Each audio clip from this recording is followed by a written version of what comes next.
Om Namah Shivaya. Swami Sankarananda here with you. Very happy to be here with you. Let's start with opening prayer and then we'll talk a little bit about the program. The program is called From Bhoga to Yoga. From Bhoga to Yoga. And so we'll discuss first the prayer. Om Sahana Bhavatu Sahana Bhunaktu Saha Viryam Karavavahai Tejasvina Vaditamastu Ma Vidvishavahai. Om Shanti Shanti Shanti. And below Satguru Shivananda Maharaj Ki Jai. And below Satguru Saraswati Maharani Ki Jai. Om Namah Shivaya. Warmest greetings. So we're back in Prema. The ashram within the ashram. This is the ashram that's traveled to Song of the Morning Ranch. And right now sits at Divine Grace Yoga Ashram and has been at Shivananda Ashram Yoga Farm and Yoga Ranch and Yogaville and many ashrams and retreats around. Prema had come before this ashram came, and she's the Yoga for Peace RV. So I met some of you I know there at Song of the Morning Ranch. 2019, not 2020, although some of us were certainly together in the virtual Yoga Fest, the summer Yoga Fest, and now very happy to be asked to join you and to be with you for the Winter Yoga Fest 2021 edition. So what we'll talk about really is our path. It's a pretty non-technical discussion, although certainly we're drawing on the science of yoga and the teachings of yoga, the four paths of yoga, and certainly we'll discuss these and perhaps some support that can be taken for these paths. But really, this whole program, this whole Yoga Fest that through grace is being prepared and offered, is just such support for our paths. So the path looks like this. And of course, each of us have our own path. And in the Vedas, it is said that paths are many, truth is one, and the names are many, God is one. The truth is one, and the truth is divine. We can certainly say this. And we're on a journey to truth, but the funny thing is, when we consider it, we see we're also on a journey from truth. That truth is really our home, truth is really our birthright, the divine. In some traditions, we're called children of God, and we're children of God whether we know it or not. We come from the truth, we come from the silence, we come from peace, and we have it within at all times, whether we know it or not. And so the path really is more of a circular path, or a path that can be considered as a going out and a coming in. It seems that we go out, and we go out to experience and to explore, and perhaps we get tired of the experience and tired of the exploration, and just plain tired, period, and we'll discuss some of this. And then we come back. In fact, it seems that there's a current at all times, and the current is like this. The current is, as it were, pulling us out, and then once again pulling us back in. And this is called evolution, but maybe also revolution. There's the concept of samsara, or the wheel of samsara. We discuss it a lot in the Buddhist traditions, but also in the yoga traditions.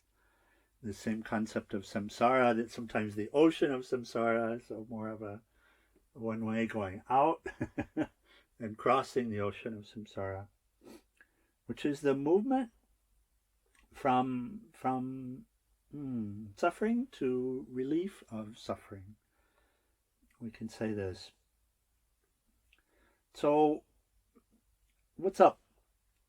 I read a book when I was very much on the path, and I had lived quite a worldly life, and people had considered me to be successful.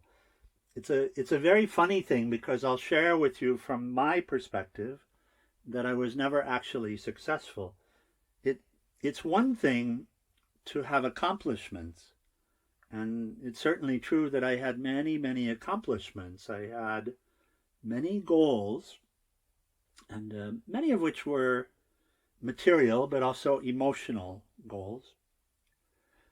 I would say more successful with the material goals, less successful with the emotional goals. And for some reason, through grace, I was considered to be successful, and I could see it, that I could achieve the goals. But then the result of achieving the goals was not what I would call success, not from an inner standpoint. It's a very interesting that when we look at this world and we look at our experience from different perspectives, we actually see different things. So others saw looking at me as successful. I had a nice car, a number of them. I had a boat, a big house. I had a big title. I had maybe 1,000 people reporting to me. I was president of a company that was close to $1 billion in revenue. We had that big goal. We never quite got there. And that had kept driving me, getting there, because it always seemed just a little bit away. And I had a big smile. I had learned it well. And I had the trappings.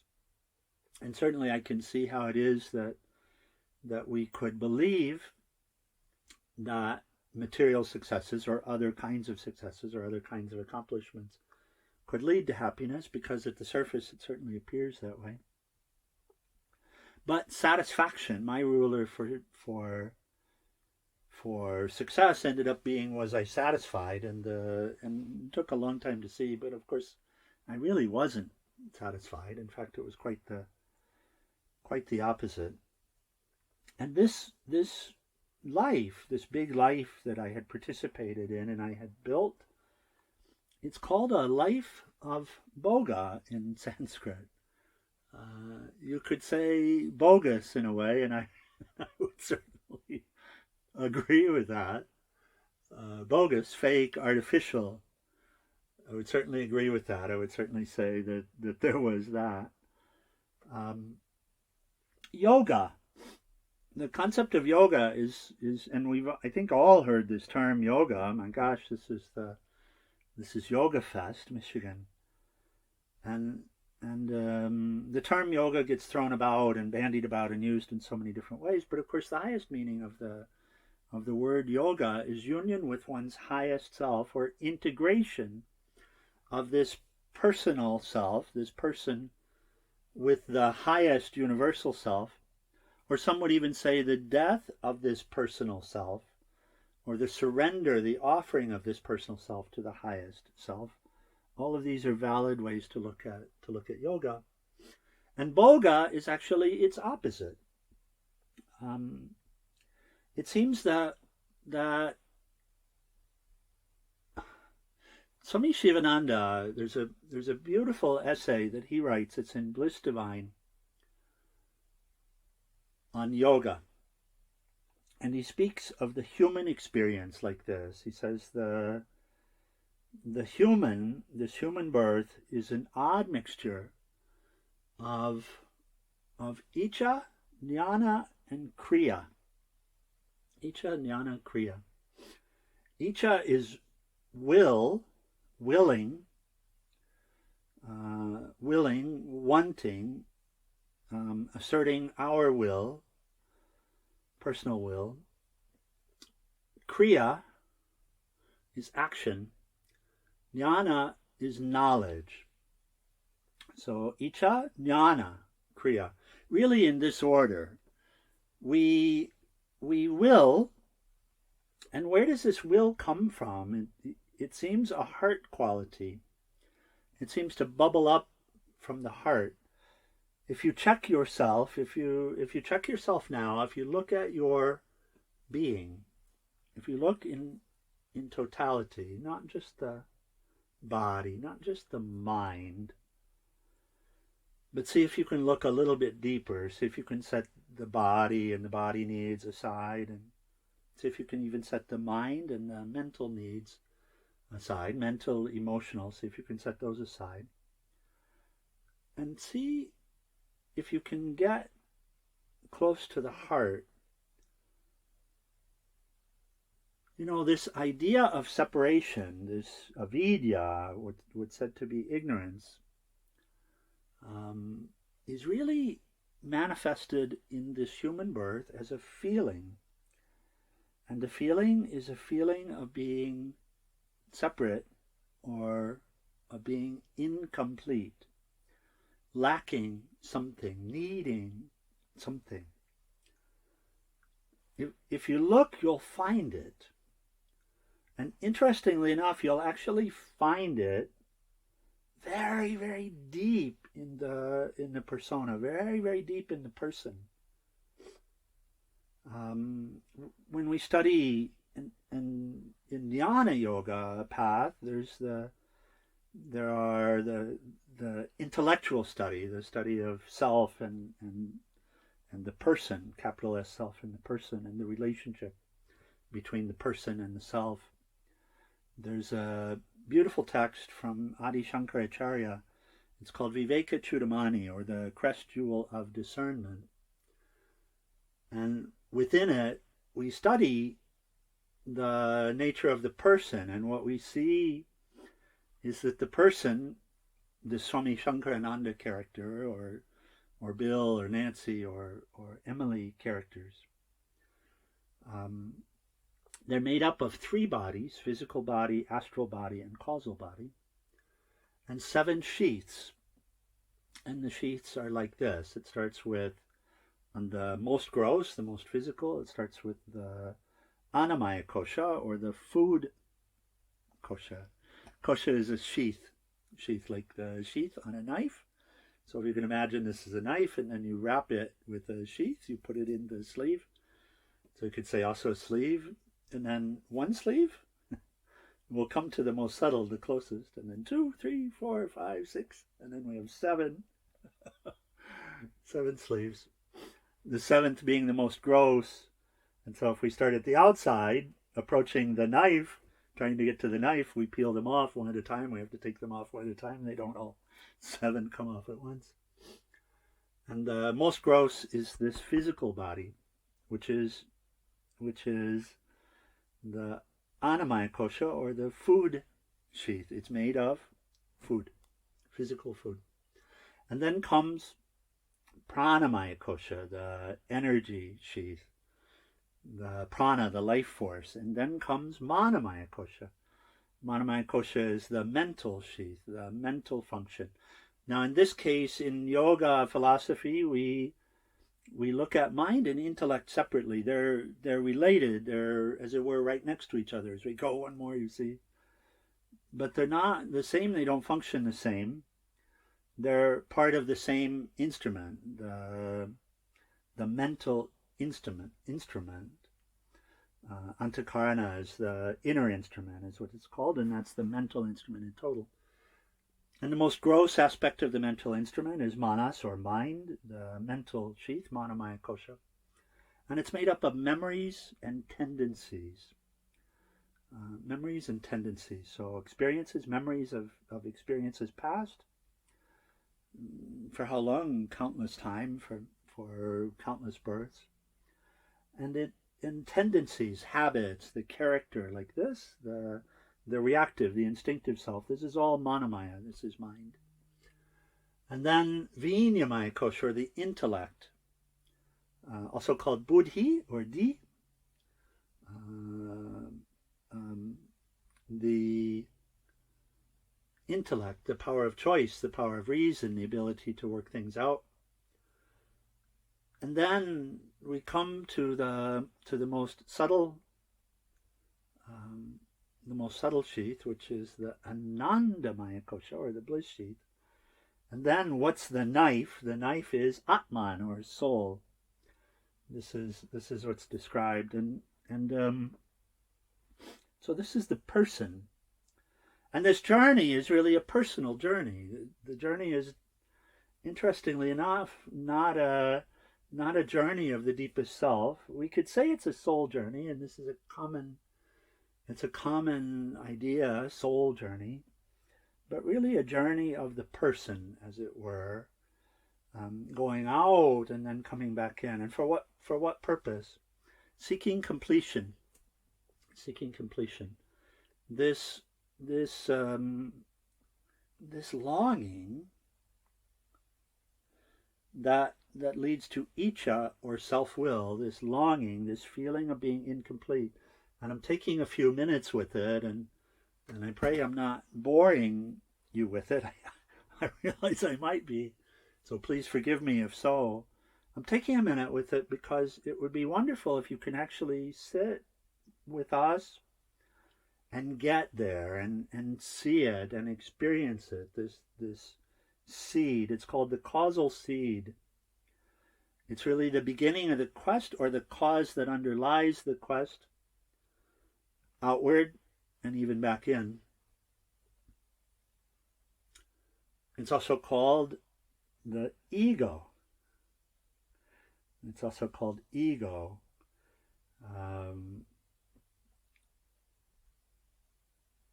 Which is this identity, the card that we carry, who we are, who we take ourselves to be. Really, you are spirit. And you know this. But the knowledge is not integrated.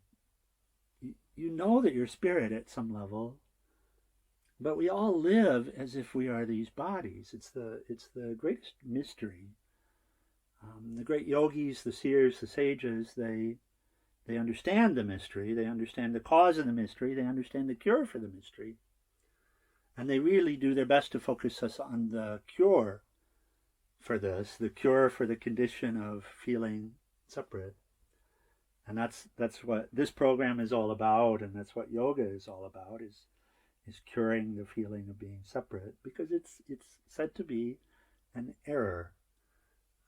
I have inside Prema, this was the beginning of the master's wall at the ashram here.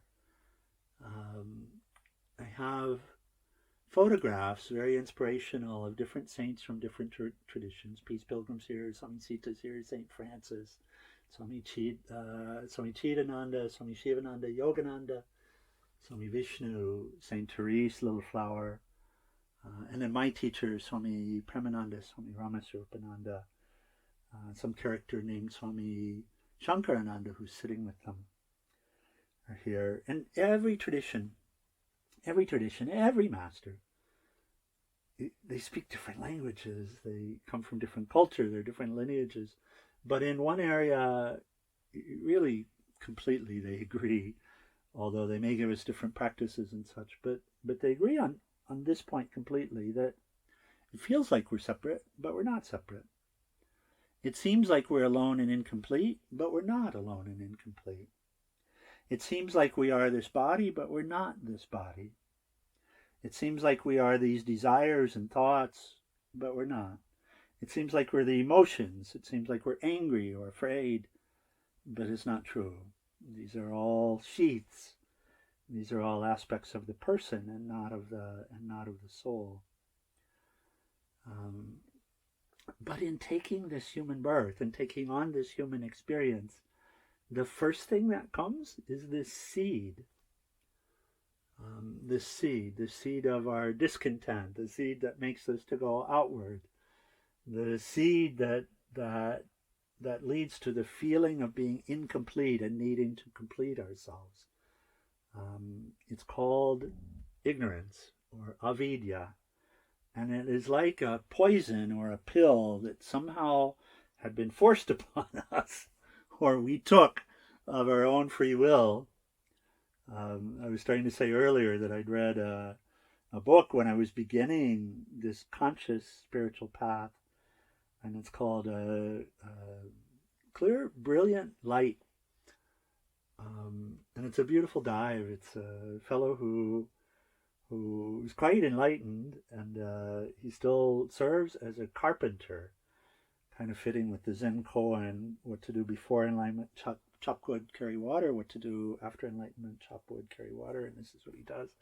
But he wrote this lovely book, and he speaks what sounds like a riddle. He says, what do you do if you love the game hide and go seek and there's only you playing? What do you do? And if you thought about this for a while, you might come to the conclusion, well, you would figure out a way to hide from yourself, and that could explain why sometimes this world or this world experience is called God's Leela in different traditions, or God's play. That's why. We don't take much time on why. If we take a lot of time on why, we miss how. And what's important is how. Here's what we find. When we look at our lives, we have this feeling that we're incomplete. We have a longing arising for it. What are we longing for? We're longing to be whole and complete. And then we think about it. We rationate about it. That's jnana, the thought process. And between us, we come up with so many different ideas of why we're incomplete. What is it? I'm missing a mate. I'm missing money. I'm missing compatriots that think like I do, like minds. I'm missing recognition. I'm missing someone to worship me. I'm missing a nice car. I'm missing, you fill in the blanks. Check and see the language, if only. Check and see if that creeps into your language, and you'll see clues to what it is that you're feeling you're missing. And in self-analysis, you'll see it. In real self-inquiry, you'll see, this is what I'm missing. And it will seem so strong, such a strong feeling. All I need is a partner. All I need is someone who loves me, whatever it is. And you'll see the depth of it. I mean, really. Oh my God, like if I don't have this, I'll die. This is the thought. And then the action in accordance with this will and this thought, this is what I need, then we act upon it, don't we?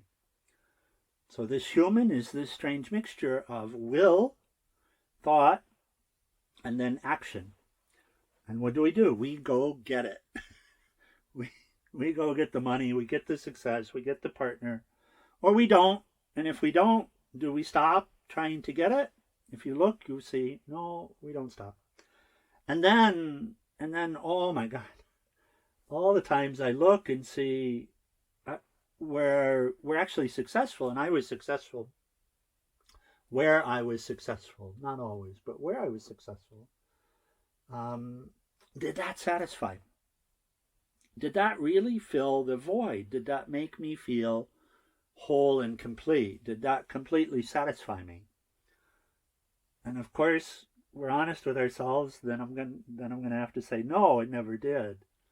It never fulfilled me. It never completed me. It never made me feel that I was whole. So it never satisfied. So we live our lives chasing the dream, chasing the illusory ideas, and one of two things invariably happens. Either we fail to get what it is that we wanted, and if we fail to get what we wanted, then we continue to long for it, and we either temporarily give up on the attainment of it, but that remains a seed of discontent, or we continue to strive after getting it, and finally we'll be successful. So that's one option. We are not successful, and we either become successful or we continue to hold on to the notion I have to have it. It gets buried deep, but then when the opportunity comes, it'll present itself once again. Or the other option is we get what we wanted. And what do we find then? We find that it didn't do it. It didn't satisfy. It didn't check the box. And what I was observing, and I went into a very deep depression related to all of this, a few years. And so I would say, really, for all of us, on spiritual path, consciously on spiritual path, we're going to see that there was a depression, at least one cycle of depression. Depression is linked to this, what is called vairagya, or the beginning of dispassion. And it can lead to very, very strong dispassion. Thank God. So a few years of depression. And then I realized one day, oh my God, I am doing the same thing. What's the definition of insanity? To do the same thing over and over again, expecting different results. And this is what I realized. I'm doing the same thing. Okay, I'm a different car, different person, different job, different this or different that, but really the same category.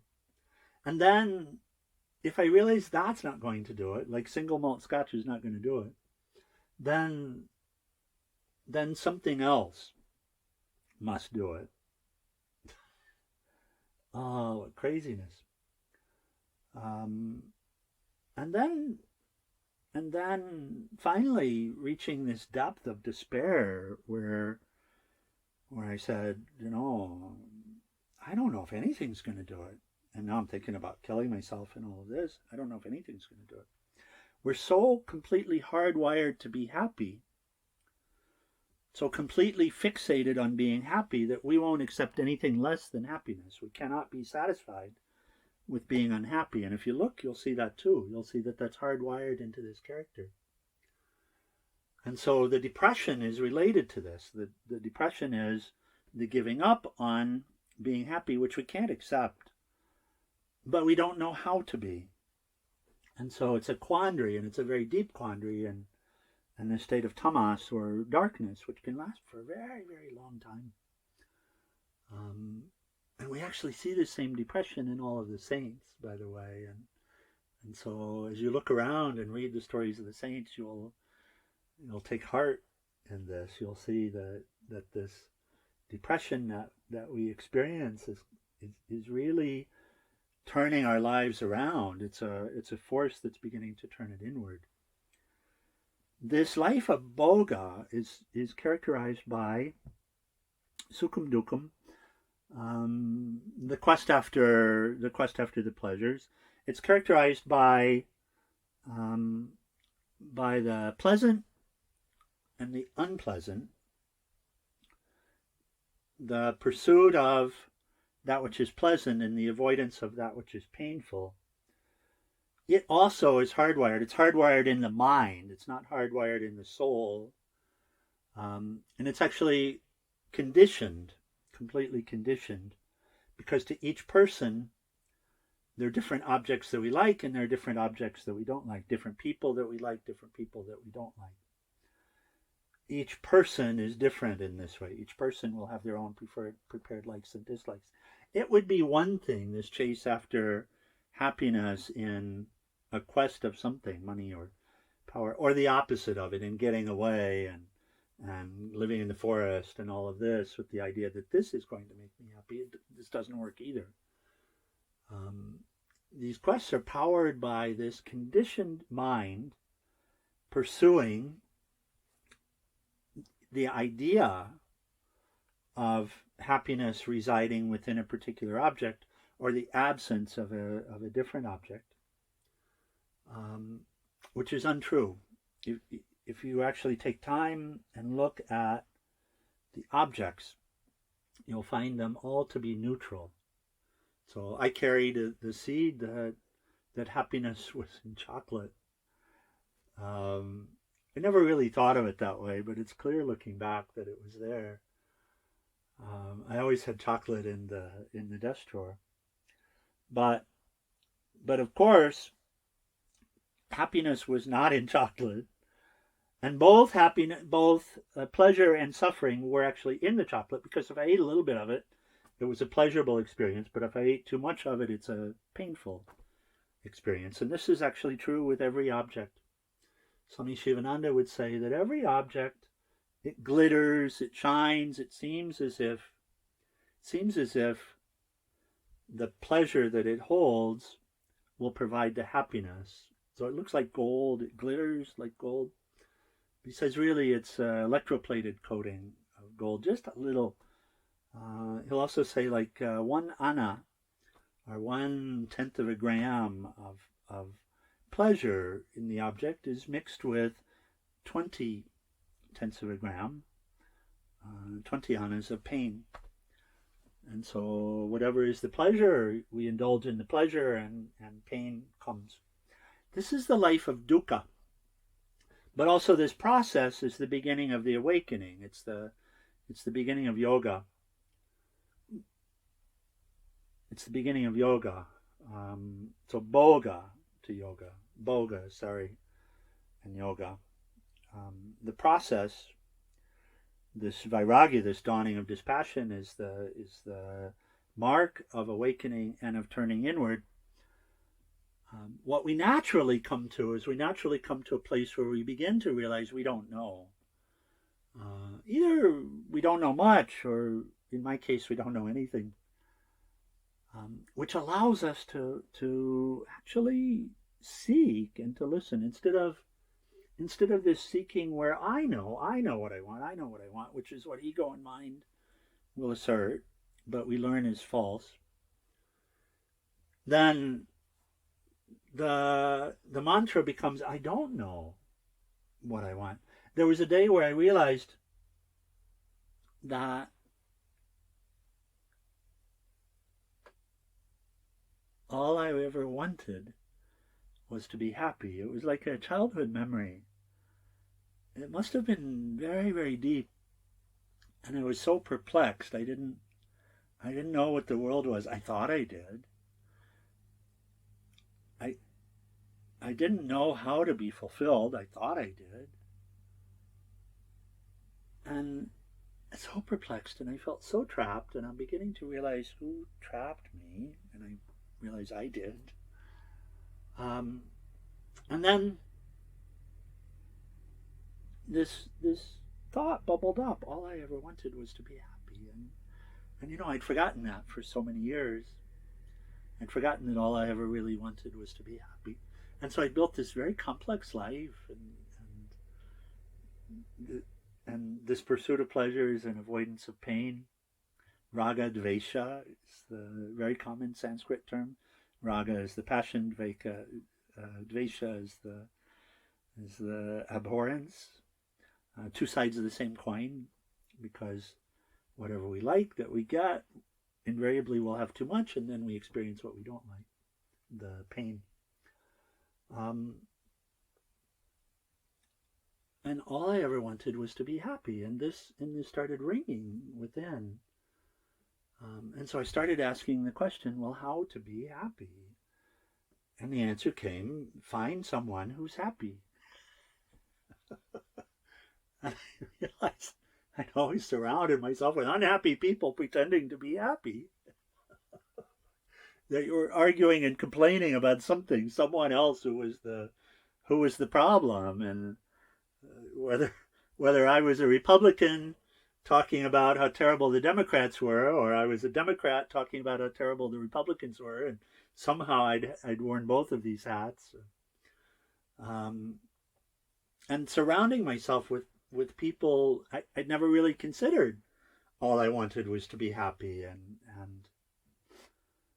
I looked at the environment that I'd created and that I'd surrounded myself in, and I realized, these are a bunch of unhappy people. And I love them, for God's sakes. I love them now more than ever. And I just want for their happiness, for the happiness of all. So this isn't derogatory at all. I realize I'm pretty stupid because I want to be happy. I'm surrounding myself with unhappy people. So this is when it was really dawning. My God, not only do I not know, I don't know anything. I don't know where happiness is. I don't know how to get it. All I know is that I want it. And so in this space, I began to research yoga. Now it turns out these same qualities of the human, this Icha, Jnana, Kriya, these form the paths of yoga. The same process that we've been bogged down in, where I had surrendered to the Lord and I'd said, I don't want to live like this anymore. Please take all of this away from me. I learned, okay, the Lord will take it away, but through these hands, through this mind, through this mouth, through this action. So it's a partnership. It has to be a partner. I have to carry my load, and then the Lord will support, of course, the transformation. That these yogas, these paths of yoga, are really the same human characteristics, but what? But turned around. Every single master says happiness is inside. And this is what I started to hear, and we all hear it. And it's essential teaching. It's so important for us to fully realize what's being stated. You know, when I first heard happiness was inside, I imagined it open up the chest. If you open up Hanuman's chest, you'll find Ram, of course, inside, which is happiness, Dharma.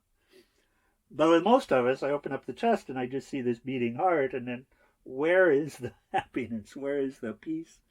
In here, that was the first concept. So objectified are these minds. And of course I realized that's not it. And so, you know, practice of meditation began. Of course, there'd been prior birth experience with it. And we all enter these conscious spiritual paths in different ways. But here's what it looks like. This Icha, Jnana, Kriya, this willing and then thought and action. It turns out I had been, and this is in this day and age, this is completely non-judgmental. It's not against anyone, not against any one of us. It seems natural when we're moving outward, when we're coming out, and when we're coming out, everything's oriented out. If you look, the mind is oriented out. The intellect, even though it's right next to this bliss sheath, this intellect is looking out towards the mind and out towards the senses. And it can be so exciting because there are countless sense objects. There are countless opportunities, it seems, in this life of Bhoga for fulfillment, for enjoyment, and for pleasure, and ultimately for happiness. Countless. But if you look, you see this mind, it can't even relate to in, because it's so completely focused out. It's said in one of the Shastras, one of the Upanishads, that the Lord has placed a defect in the mind. This defect is called, quote unquote, Maya, which is an aspect of the Lord himself. Defect, what does that mean? That it goes outward, that it doesn't want to come within, it goes outward.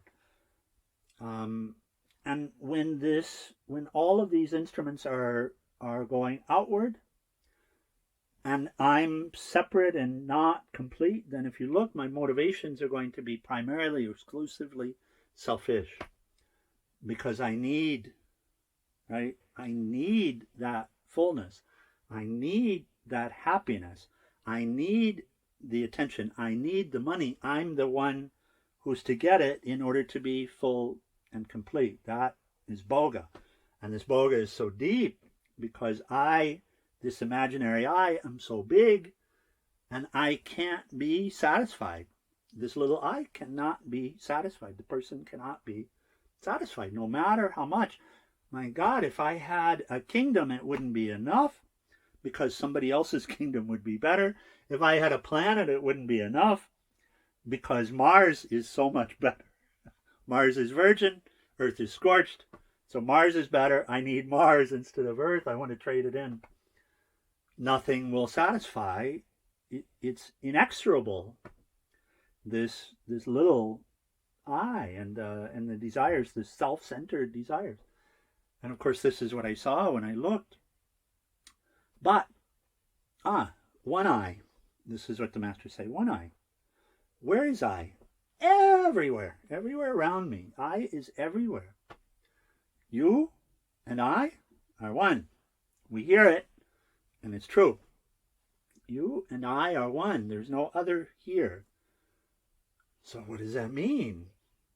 Well, I share on the pilgrimage, and I discovered this real time. It really started hitting home. My God, I've been trying to escape all of this time, trying to build myself a fortress, trying to build my separate independence from others. But everything I've done in terms of cutting myself off, actually cut myself off from what I wanted, which is peace and joy and happiness and love. Because every barrier I created separated me from I, from God or I. This is why the golden rule, do unto others as you would have them do unto you. In the Jewish tradition, it would be said as do not do to another what is hateful to yourself. And then what you do comes back to you. So, and then what you do to another, you're actually doing to yourself. So if you're angry with another, you experience the effect of that anger in your own self. So you become angry because you're angry with another. Whether we hurt the other or not is optional, but we hurt ourselves listening. So the movement of yoga is a selfless movement. It's the movement of coming from, and it's not actually about putting other first. It's about putting the grand self or God or the absolute or the good of the whole first. And of course, we're included in this. So we can say selfless. It's really that it's not selfish. It's not selfish. It's not for some separate gain. It's for the good of the whole. And of course, the whole includes one's own self. In truth, it is one's own self. So this movement of yoga is a movement with these same human qualities. Will, thought, and action directed what? Directed towards the greater self, the full self, the completion, the wholeness. Putting the wholeness first, putting God first, putting the great self. And we practice putting an other first only because this is when we're relating to an other. We start to erase the idea of other by putting other first. So what does that mean? Well, I used to will for me. I wanted my completion. And being caught up in avidya, I wanted it by attaining to something or having something that I didn't currently have, or getting rid of something that I did currently have that was preventing me from being whole and complete and happy. That's what I would have done in the past. And now listening, I hear what I have to do now is I have to long for the whole completion, awareness of completion, awareness of the whole. I'm familiar with the limited, the finite. I'm unfamiliar with the unlimited, the infinite. And I'm needing to long for completion in the infinite instead of completion with an object. This is called Bhakti Yoga. The longing for God, the devotion to God, the devotion to the benefit of the whole, the devotion to the higher ideal of love, the devotion to the ideal of compassion or kindness. These are all practices of Bhakti Yoga. They start with the same will, but we intentionally turn the will around. And Vairagya, this dispassion that dawns, it helps us, it aids us. And the practices of yoga that can fan the flames, by the way, and help this will to be strong and resolute and fine-tune it. And these are practices of Bhakti Yoga. The other yogas support it as well. Longing for or devotion to the whole, the infinite, the absolute. We can say Krishna. We can say Ma. We can say Christ. We can say the universal truth. We can say the whole, all of. So many different ways to say. But what's constant is the devotion to, the awareness of, the devotion to, and the will to be in union or the will to offer to the union. Bhakti Yoga. And then how do I work with the thoughts? I have to turn the thoughts around. I have to change the nature of the thoughts and the longings and the desires and the wants and the perceived needs and all of this. I have to turn them around. It's not about me anymore, not some little imaginary me that's never going to be fulfilled and never going to be full. But it's about identifying with the real me, or identifying with God. Thought. Two paths. Jnana Yoga, the study of Vedanta, called Razor's Edge Path. Intellectual study. Neti. Not this, not this, not this, not that. Neti. The study, it's looking, I talked about the 7 sheets earlier. It's looking at these 7 sheets and asking the question, am I this? And really, really having the mind, the intellect in a purified state. What does purified state mean? Not attached to some preferred solution, not attached to some limited idea or ideal, kind of like Sherlock Holmes. Of course, I was reminded Sherlock Holmes is an imaginary character, but he's a good imaginary character to visualize. Sherlock Holmes solved every case, and he was asked, how is it that you do this? And he said, simple, my dear Watson. He said, what I do is I consider every single possibility, and I eliminate everything that's not true. This is neti, everything that's not true. Am I this physical body? No, I'm not this physical body. But we can say it, but it's possible to actually see it, to actually be clear on it, to be clear what this physical body is made of. What are its component parts? Where does it come from? The 5 elements, the relationship with the 5 elements. The earth element in the earth and the earth element in the body, are they different? You see, they're not different. And they're constantly in suspension and constantly in a state of movement, the cells and all of this. And then after this quote-unquote death, this body, it's still the 5 elements, like this. So Sherlock Holmes would say, I eliminate everything that's not true, and what remains, no matter how improbable, is the truth. This is Vedanta. What remains after the negation of what's untrue is what's true. That's what remains. And there are names for what remains, but only through the practice of this yoga, the 4 yogas, do we really come to experience it. Is it an experiential truth for us? Does it become a real truth? So this is Jnana Yoga. The second yoga that works with the mind is Raja Yoga. Raja Yoga is very straightforward. I wouldn't call it simple, but it's so straightforward. Raja Yoga, Chitta Vritti Nirodha. Yoga is Chitta Vritti Nirodha. Second sutra. Yoga is the stilling of the whirlpools within the mind stuff. Whirlpools, the vrittis, the thoughts. The thoughts, stilling of the thoughts. Controlling the mind, coming to a quiet mind, an undisturbed mind. Raja Yoga is the science of quieting the mind. With what goal? Well, the second and third sutras in Raja Yoga Sutras.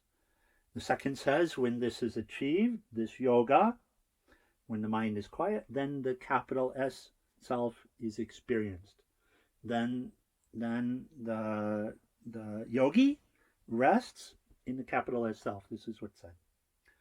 And in those times when the thoughts are not quieted, when the whirlpools are active, and my God, if you take a little bit of time with these whirlpools, you'll see they're really whirlpools. They suck you in. Oh my God, walk through a supermarket. You start with one item on a list. You say, this is what I'm going to get today. You walk up and down the aisles. Oh, and you're completely drained afterwards, right? Why? Look at each individual thought and see why it's draining. Because every one of those vrittis, it's like, oh, let me look, let me see. And then every one of those let me look, let me see is an energy, prana, supporting it. And the prana goes out and it's not coming back in. And by the end of the supermarket trip, all the prana is, I need to go to sleep now. That's a disturbance. It's a state of dis-ease. It's Bhoga. And so Raja Yoga is about stopping these thoughts.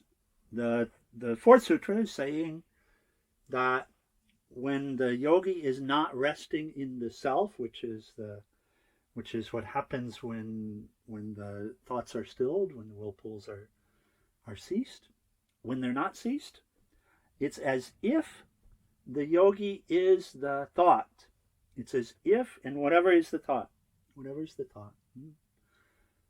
When the mind thinks and the identification is there with the mind and the nature is going outward, then you look and see, it's as if I am that. How do you see that? You say all the time, I'm angry with you, I can't forgive you. That is completely, patently untrue. It's not true. That's only when the mind is in the state of anger that's correct, and you're not the mind. And this discovery can be made as well. So it's patently untrue. You are never angry. You've never been angry. You will never be angry. You are observing anger arise and then fall. And in the same way, joy comes and goes too, right? Maybe you say, I don't have enough joy in this time. Well, that's just because we haven't come in yet. It's just because we're still identified with the mind, with the desires, with the objects outside that we need. I need everybody to shut up, but that's not real silence. Real silence is I need my mind to shut up. I need to be able to experience the silence within. That's Raja Yoga. And then the last great yoga of the four great paths is Karma Yoga. Karma Yoga now is acting selflessly. Acting for the benefit of the whole, acting for the benefit of God. How do we do? Well, in the past, I did everything for me, this imaginary me, this little me. And now I do for you, but you meaning all. Or I can say self, but it has to be capital S self. It has to be all self. And how can I check that? Well, I have to check first and see if it's good for you. Is it really beneficial for you? Or I can consider if it's really beneficial for me, but I'm going to have to be pretty broad in that view, because truly what's really beneficial for me is also beneficial for you. What's really beneficial for you is also beneficial for me. And then acting in this place, acting as a karma yogi, no judgment of others. Instead of working against someone else, they're wrong. Oh my God, what a terrible time in this cancel culture that we've stepped into, because it's all self-centered based. It's based upon this illusion of a separate reality, and based upon this dvesha, this idea that if I stop you from doing what you're doing, if I stop you from hurting the earth, if I stop you from hurting me, then I'm going to be happy. It's a false notion. Whenever we work against someone else, we also work against ourselves. Whenever we stop someone else, we also stop ourselves. And so Karma Yoga is reversing this. Yes, I love the trees. So feed the trees, care for the trees, demonstrate how it's done. Don't fall into calling everyone out and thinking that's going to cure it. That doesn't cure it. That's just hatred. Hatred begets more hatred. Only love cures. And so the Karma Yogi acts in love, acts from the place of love, and acts for the benefit of love, for the benefit of all. Understanding that the mental states that are created, the mental states that are encouraged amongst all, are summa cum laude, that happiness is a result of a mental state, not a physical achievement. So the four great yogis are like this: Bhakti Yoga, the yoga of the heart, of the will. Raja Yoga, the yoga of controlling of the mind. Jnana Yoga, the yoga of self-discovery. And Karma Yoga, the yoga of selfless action. Within these are what we consider to be the yogas, the lesser yogas, not unimportant, but all aspects of. Really, the big yogas, and it's so helpful as a yogi to keep our eye on the prize, to keep remembering, why am I doing this? Why am I doing this? I'm doing this to be finished with suffering, to stop suffering. As long as I see myself as a separate person from you, then I will suffer, because it's untrue. As long as I see this, I deny myself, I deny the reality, I deny my happiness. To be happy, I have to be done with that. I have to be done with the judgment. I have to be done with the view of separation. And finally, we find that we're actually, Peace Pilgrim would talk about this, that we're actually able to renounce the feeling of being separate, that we can let it go. Truly so. Truly so. The saints are not different from you and me. They simply have a different perspective, a deeper perspective of what is than we find ourselves with. But this deeper perspective is within us right now. We just have to dig deep. We have to uncover it. We have to purify. We have to clean house. And this is what the practices of yoga are and the philosophies. Finally, in closing, I'll just recommend this. There are, for each of the 4 yogas, there are the great shastras, the great scriptures. In order to practice yoga, it's not just practice. It has to be an integrated practice. Yoga is living, it's alive, it's a science, it's a living science. It wants to be lived, not practiced in an isolated way. It wants to be integrated with life. If we're to be successful, if we're to really genuinely be unshakably happy, and to be able to carry the light in the world wherever we go, to be free of the feeling of being separate, in order to be this way, then we come to live it. And it opens up the real life. It's a simple life. It's a pure life, but it's the real life. It's a life of joy. It's a life of detachment in terms of very specified results or attachment, but attachment to the highest, attachment to love. It's a life of never forgetting where love is again. It's a life of never feeling yourself to be apart from happiness. Even though you're feeling sadness, you don't have to long for happiness if you know the truth of yourself, if you experience the truth of yourself. It's not an isolation in any way, shape, or form. It is an opening in every conceivable way. So this yoga life, we can say 2 wings.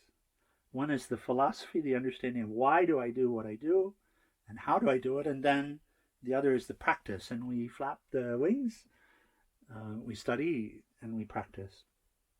So the sutras that we look at in Bhakti Yoga, the great Bhakti Yoga sutras, Devarishi Narada's Bhakti Yoga sutras, and then in Jnana Yoga, many, the Upanishads. And a great place to start is with Adi Shankaracharya's books. There's one called Drigdrisha Viveka, a very little one. And then this great primer that I mentioned earlier, which is Viveka Chudamani. English translation is typically Crestule of Discrimination. I tend to use the word discernment in this time to be clear that it's not against anyone. It's the ability to separate the false from the true and focus on the true and get to the essence of the matter and get to the happiness, get free of the suffering. So either of those, but really Crestule of Discrimination is great. For Raja Yoga, the yogi should absolutely be studying and be competent in Raja Yoga Sutras. And then for Karma Yoga, there are many, but the Bhagavad Gita. And for the last 2, Raja Yoga Sutras and Bhagavad Gita, I consistently recommend for Western psyche, us jaded folks of the West who've grown up in the West, I'll consistently recommend the books by Swami Satchidananda of Integral Yoga. And that's for the Gita, it's called the Living Gita. And for Raja Yoga Sutras, it's called Patanjali Yoga Sutras, Bhagavan Patanjali. Okay, so thank you so much for the time together. I hope you find it beneficial. I wish you joy and peace and happiness. I wish you every success. I wish you to check all of the boxes that you need to check them as soon as you possibly can, to be fully successful with them, to be awake and aware, to see where those lead you, how they place you, to really be clear and observant and mindful of the science of life and this grand experiment of life, and to be fully grounded, rooted in yoga, to be happy and to know yourself deeply and to know yourself as free and full. Let's say a prayer as we close. And this prayer actually speaks to this, the Shanti Mantra. Om Purnamida Purnamidam Purnat Purnamudashate Purnasya Purnamadaya Purnameva Vasishate. Om Shanti Shanti Shanti. Ambalo Sakura Shivananda Maharaj Ki Jai. And Ambalo Satguru Saraswati Maharani Ki Jai. Okay. Prayers bless you. Enjoy the program, the beautiful program. So grateful for the yogis that have pulled this together for all of us. Okay. Om, peace.